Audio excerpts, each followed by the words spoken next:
I do want to say with Ms. Snyder here how very disappointed I have been in the way that the natural gas industry conducted itself recently with regard to methane leakage.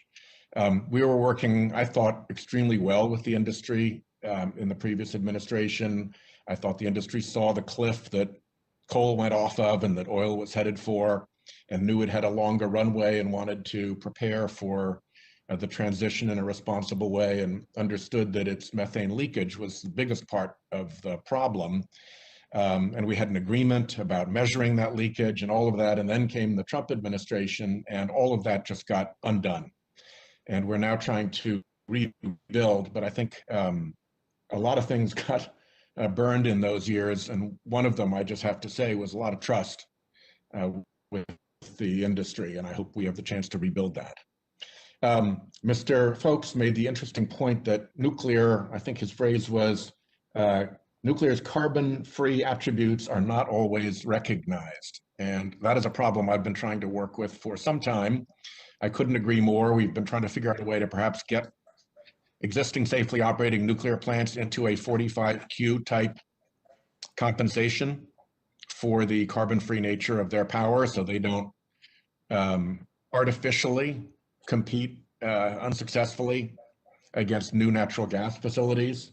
And I'd love to have your thoughts on that. And if you want to give me those thoughts at some greater length with some reflection, I'd be happy to take that as a written question for the record that you can respond to. And I'd also like you to think a little bit about what we can do to speed up major transmission lines to the areas in our country where there's abundant solar and wind.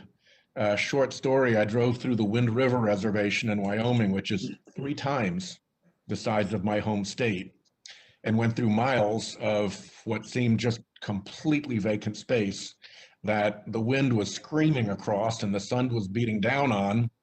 And the 2 tribes who share that reservation are losing the snowpack that provides the summer water for them. It's basically their summer water storage.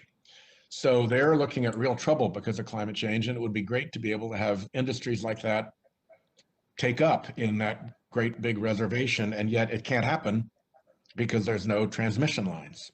So a solution to that and Build Back Better would be something I would welcome, and I'd love to have your brief comments on those.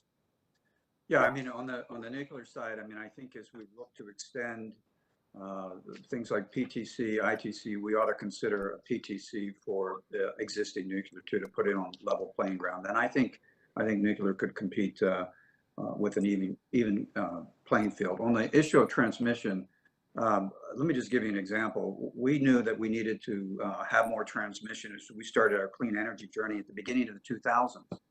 We just completed that transmission a few years ago. So it took 15 years to get it built. And that's interregionally. I think what you're talking about is even a more expanded highway. So, permitting, cost allocation, those are the things that really bog it down. And I think we've had some comments before on, having to streamline things like NEPA, et cetera, to make that more efficient. It's absolutely going to be necessary. Well, I've tried to work on that and Build Back Better, because we're going to be doing a lot of building as a result of that bill. Mr. Chairman, I think I've probably gone over my time. I can't see my clock, but I thank you for your indulgence. You got another 24 seconds to use it. Go ahead, Sheldon. Use it wisely.